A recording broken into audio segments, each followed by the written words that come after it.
ሰሞኑን አንድ ፕሮፓጋንዳ በስፋት እየተሰራጨ ነበረ። ኢሱ ጭሱ የሚል እንደገና እንደ አዲስ ማለት ነው። ድንገት ነው ከ4 ከ5 ቀን በፊት አንስተነዋል። የኢትዮጵያና ኤርትራ ግንኙነት ወትሮ ከነበረው እንደውም የዛሬ 6 ዓመት 5 ዓመት ከነበረው በእጥፍ ሊሆን ነው የሚል ነው። ለምንድን ነው ይሄ ነገር የተባለው? እንደምታውቂው መቲ እንደሰራ ነው የዶናልድ ትራምፕ አስተዳደር በቅርቡ ከ2 ከ3 ሳምንት በፊት በዜና እንዳቀረብ ነው በኤርትራ ላይ ለረጅም ጊዜ አሜሪካ የጣለችው ማዕቀብ ለማንሳትና ከኤርትራ ጋር ግንኙነታቸውን ለማደስ ውሳኔ ያሳልፏል። ያ ብቻ ሳይሆን በዚያን በተመለከተ ደግሞ ማርኮ ሩቢዮ ጋር የአሜሪካ ውጭ ጉዳይ ሚኒስቴር ጋር ጌዲዮን ጢሞቴዎስም ተነጋግረዋል፣ ይመጣሉም ተብለዋል። የዚህ ግንኙነት የሁለቱና የአሜሪካ ኤርትራ ላይ ማዕቀብ ማንሳት እና እነዚህ ምንድነው ዓላማቸው? አንድ ነው። ሁለቱ ጎረቤት ሀገሮች ወደ ጦርነት ሊገቡ ነው የሚል ስጋት አለ በከፍተኛ ደረጃ። አሜሪካ ደግሞ ከኢራን ጋር ባደረገችው ጠብ ምክንያት ከኢራን ጋር በገባችው ጠብ ምክንያት የሆርሙዝ ሰርጥ ተዘግቷል። ብዙ የንግድ እንቅስቃሴዋ ነዳጅ ጨምሮ ቆሟል። ይህን ፈተና ስትመለከተው ቀጥታ የታያት የዓለም ንግድ 22% የሚተላለፍበት የቀይ ባህር ሰርጥ ደግሞ በኢትዮጵያና በኤርትራ ጦርነት ምክንያት ከተዘጋ ምን ሊመጣ እንደሚችል ያውቁታል። ስለዚህ የአሜሪካ ሁሌ መነሻቸው ምናቸው ነው? ናሽናል ኢንተረስታቸው። ለኤርትራ ማዕቀብ ሲያነሱ ግንኙነት እናጠናክራለን ሲሉ ኤርትራን ወደው አይደለም፣ ኢትዮጵያ ጋር ይሄን ግንኙነት ምናምን ሲሉ ኢትዮጵያን ወደው አይደለም። አሜሪካ ትቅደም ብለዋል አይደለ? አሜሪካ ፈርስት ብለዋል። ልክኛ ኢትዮጵያ ትቅደም ብለው ትራምፕ በተለይ በትክክል ተናግረዋል። አሜሪካ ትቅደም በማናቸውም ነገር በቃ የፈለገ ስለሌላ ቀመር ይሄ ዲሞክራሲ ምናምን ምርጫ ምናምን የለም አሜሪካ ጋር። አሜሪካ ለሰብአዊ መብት የምትሞት ሀገር ብትኖር ኖሮ ሰዎች በሰቅላት ከሚቀጡ ከሳውዲ አረቢያ ጋር ወዳጅና አትሆኑ ነበር። አሜሪካ ለሰብአዊ መብት ተቆርቋሪ ብትሆን ኖሮ እናውቃለን፣ በጋዛ በፍልስጤን በምን የደረሰውን ነገር ነው። ሰብአዊ መብት የሚለው ምናምን ተውት፣ ዋናው ለአሜሪካ ጥቅም ነው። ስለዚህ ቀይ ባህር ላይ ሁለተኛ ምን ተላለፈላቸው? ለሁለቱም መንግስታት ወደ ጦርነት እንዳትገቡ ኢትዮጵያና ኤርትራ የሚለውን ተቀብለዋል። ይሄንን የተሰማ ነገር ነው። ይሄ ማለት ተመልከቱ እንግዲህ ይሄ ሲሰማ በእኛ በኩል ለካ የተለመደ ነገር አለ። ሰርፕራይዝ ምናምን ይባል፣ የልጅ ጨዋታ፣ የሀገርን ያህል ነገር ከስንት ዓመት በኋላ ተፈጠረ የተባለ እርቅ በሰርፕራይዝ ነበር። እርግጥ ያኔ ሆኗል። የመጀመሪያ ስለሆነ ተወቀ ያ እርቅ ያን አንድነት ያ የተመሰረተ ነገር በደንብ እንዴት አድርገው ወደ ጥላትነት እንደቀየሩት። አሁን ደግሞ ያ ሁሉ ተብሎ ያ ሁሉ ስድብ ያ ሁሉ ውርጅብኝ ተብሎ አሜሪካ ሄናለች ሲባል ተባለና ወዲያው ለክብረ አባሎቹ ለምናምን ተላለፈ። በዛ ብቻ እኮ አልቆም። ከትግራይና ከኤርትራ የወጡ ምንጮች እንደገለጹልን ከሆነ የኦህዴድ ከፍተኛ ባለስልጣናት፣ የሃይማኖት አባቶች፣ የሀገር ሽማግሌዎች ተመርጠው ለካ ጉዞ ጀምረው ነበር ወደ አስመራ። ድንገት የፈንጠዝያ ሊያረጉብን ኢትዮጵያን ህዝብ። እኔ እኮ በጣም የገረመኝ እኮ እንደነገርኳችሁ በእንትኖች እኮ ነው፣ በዚህ በአባሎቹ ሰርፕራይዝ ጠብቁ ትልቅ እንዴት ይችሉበታል? እንደው ሰው የሚሳካ መስሏቸው። ሁሉም እንደና አብይ አይደለም። ምራቃቸውን የዋጡ የአቋም ሰዎች አሉ። አቋማቸው ምንም ይሁን በመጣችሁበት መንገድ ተመለሱ፣ ወደ ጦርነት አትግቡ ማለት እንደባለፈው አንሶላ ተጋፈፉ ተዳሩ ማለት አይደለም። በቃ አይተው አዩታ። ስንት ዓመት ሙሉ ሁለት ዓመት እኮ የተቀሰቀሰው እኮ ጦርነቱም ቀረ፣ የወደቡ ነገር ቀረ፣ የምን ቀረ። እንደገና ደግሞ በሌላ መንገድ ሊመጡ አዲስ አጀንዳ ሊሰጡን ሰርፕራይዝ እያሉ ኩሽ አድርገው ኢሳያስ መለሳቸው። የሄዱትን ይኸው የለም ጸጥ ይባስ ተብሎ ትናንትና የግብፁ አይተሽ እንደሆነ የውጭ ጉዳይ ሚኒስትር ከከፍተኛ ባለሀብቶች ጋር በመሆን ደንደን በተባለው በኤርትራ በሚገኘው የፕሬዝዳንት ኢሳያስ ልዩ የእንግዳ ማቀበያ ማረፊያ ላይ አቀባበል ተደርጎላቸዋል። የግብፅ ልዑካን ከግብፅ በውጭ ጉዳይ ሚኒስትር በመድር አብድላቲ የተመራ ልዑክ ነው። እንደምትመለከቷቸው ከጀርባ ያሉት ፕሬዝዳንት ኢሳያስ እና የግብፅ የውጭ ጉዳይ ሚኒስትር በድር አብድላቲ ናቸው። በርካታ የንግድ ስምምነቶችን የተፈራረሙት። ይባስ ብሎ እዚህ ጋር ሰርፕራይዝ ምናምን እያሉ ጠብቁ ምናምን ሲሉ በዚህ በኩል የታየው ነገር ልክ ይሄን ዜና ሲያዩ ትናንትና ደነገጡ። የበለጠ ማለት ነውና አጠቃላይ የሆነው ነገር ይሄ ነው። እኔ ግን እንደው ገርሞኝ ነበር። በቃ አንዳንዴ እኮ ይሉኝታ እኮ አለ። የሀገርህን ምንድን የጸብህን እንትን ለሀገር አታድርሰው፣ ዘገር አትነቅንቅ ምናምን ለሆነ ሰው ምናምን የሚል የበውቀት ስዩም ትዝ ይለኛልና አንዳንዶቹ ትንሽ ሲጣሉም ጸባቸውን ምን ያደርጉታል መሰለሽ? ለሀገር ያደርሱታል። ራስህ ተመልከች። አሁን ኤርትራ ጋር እንኳ ቅራኔ ተፈጥሮ ዝም ብለው እንኳ ቢከርቡ ውስጥ ለውስጥ ቢሆን ቅራኔው ለመታረቅ አይቸግርሽም። አንዳንዴ ስትጣሉም በልኩ አድርጉት፣ ስትፋቀሩም በልኩ አድርጉት ይላሉ አባቶቻችን።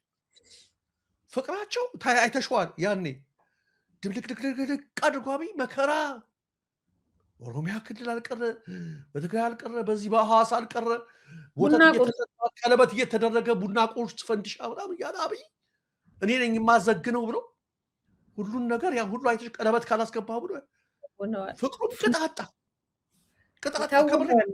ቅጣጣ በቃ መስመር ደርስ አለፈ።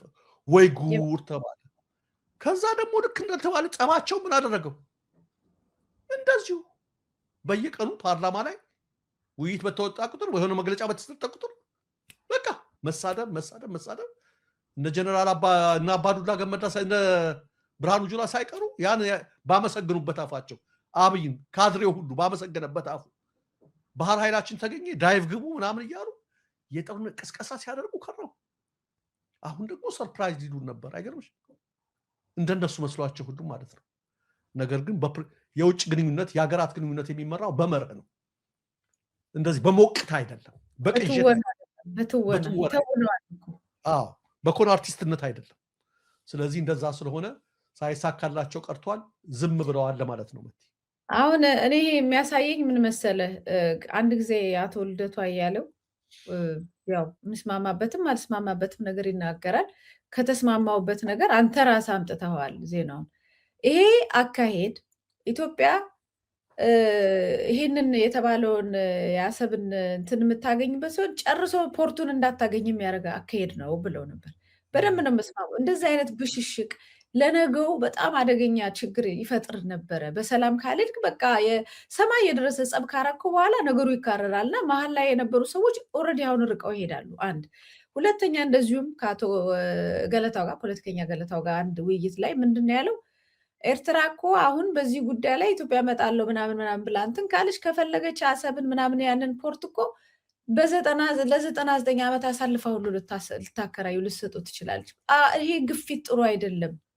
ነገ ነገሮች ተስተካክለው እንኳን ወደ መሀል የሚመጣበት ነገር እንዳይመጣ ኤክስትሪም የሆነ ከዚህ የበለጠ ከባባድ ዲሲሽን ውሳኔዎች ኤርትራ እንድታረግ መግፋትና ፈጽሞ ይሄ ጉዳይ ከኛ እጅ ሙሉ በሙሉ ሊርቅ እኛም ከኤርትራ ልንርቅ ፈጽሞ ላንግባባ ላንስማማ የሚያደርግ ነው። እንደዚህ አይነት ብሽሽቅና ትዕቢት ጥሩ አይደለም፣ ወዳጅነታችንንም ያሳጣናል የሚል ነገር ነው እና አሁን አልሆነም ወይ ነው ይሄ ጥያቄ እኮ የሚያሳየን ይሄንን ነው። በቃ ይሄን ኤግዛክትሊ ይሄ ተደረገ አሁን። ስለዚህ አሁን በዛ ቢሄዱ በዚህ የሆነ ሳለ የለም እኮ ያውም የኛ ጠላት ግብፅ ማለት ነች። ብሽሽቁ ስትገባ ጸቡ ስትገባ በጣም ከባድ ነው።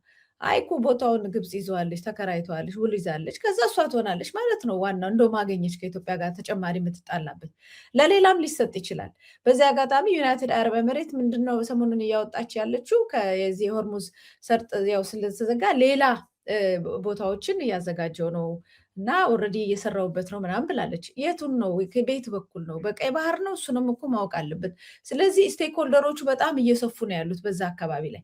ከዛ ውጭ እነዛ ሁሉ እጅ መንሻ ይዘው በሚመጡበት ሁኔታ ላይ አንተ በጣም ቅርብ መሆን ሲገባ በዚህ ደረጃ ገላለው፣ ጨፈጭፋለው፣ በጦርነት ነው ቀማለው ምናምን ብትል እንደ ህፃን ልጅ ቀማለው በጉልበት ስትል ነገሩን ሙሉ በሙሉ ከእጃችን የሚያስወጣ ሂደት ነው የተደረገው እና ምን አይነት የዲፕሎማሲ ጀግናው እየተባለ ሲፎከርለት የነበረው ሰው ይህንን ድርጊት ነው ያስደረገው። እኛ በአይናችን እያየኝ በዚች 2-3 ዓመት ውስጥ ማለት ነው።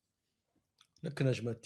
እንደው በጣም የሚመረምር ሚዛናዊ ሰው ጠፋ ካገዛዙ ጋር መካከል እንጂ በተለይ በውጭ ግንኙነት በጎረቤት ሀገራት ግንኙነት በዚህ በነገር ምንድን ነው እያደረክ ያለው? ምንድን ነው እያደረግን ያለ ነው? ሶማሊያ ጋር በነበርነው በዚህ ባህር ብለን ምን መጣብን?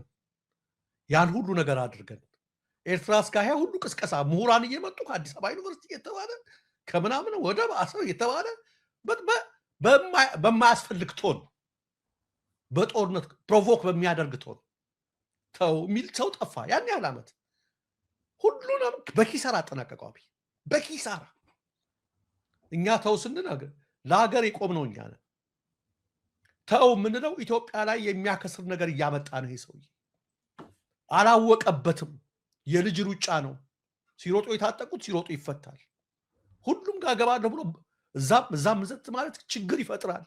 ረጋ በል ብሰል። አንዳንድ ነገሮችን እስኪ በደንብ ከዳ አድርገው አጣጥመው ከዴ ልክ ላሞች ከድንግ ታውቂያለሽ? ይበሉና ሳር ይግጡና በጣም እንትን ይላሉ። መልሰው ያጎመጅቷል። ከእንትናቸው አውጥተው ከጨጓራቸው አውጥተው ማመንሸግ ማለት ነው። በጣም ከዴ የሚያደርጉ ላሞች ወተታቸው ፒውር ነው ይባላል። በጣም ንጹህ ነው ይባላል። ለምን ነው ታውቂያለሽ? በጣም ዳይጀስት ይሆናል። መልሰው መላልሰው ነው የሚያኝኩ። በቃ ሐሳብም እንደዛ ሲሉ ሊሆን ይገባል። እንደመጣ ለጠዋት ከእንቅልፍ ተነስተህ እግዚአብሔር ይመስገን በዚህ ወደብ ተገኘ ግባ። ያ ሁሉ ሰላማዊ ሰልፍ ወጣ። ሶማሌ ጋር ከቤተ መንግስቱ አስወጡን ኤምባሲያችንን። አምባሳደር መጠራራት ተጀመረ። ከዛ ሁሉ ነገር በኋላ ዝም ያ ሁሉ ኪሳራ ደርሶ ይባስ ብላ ግብፅ አድርጋ የማታውቀውን ጦሯን በሶማሊያ አሰማራች። ሌሎች ታሪካዊ ጠላት ምናቸው ከበቡን። በዚሁ ምክንያት ምንም ሳናተገኝበት ማለት ነው። ሌሎችም የመጡ ሶማሌን ለመጠበቅ በሚል ገቡ። አሁን ደግሞ በዚህ በኤርትራ በኩል ተዋል። ተው ይሄ ነገር ጥሩ አይደለም። ተው የትም አትደርሱም። ተው ውሸት ነው ፕሮፓጋንዳው።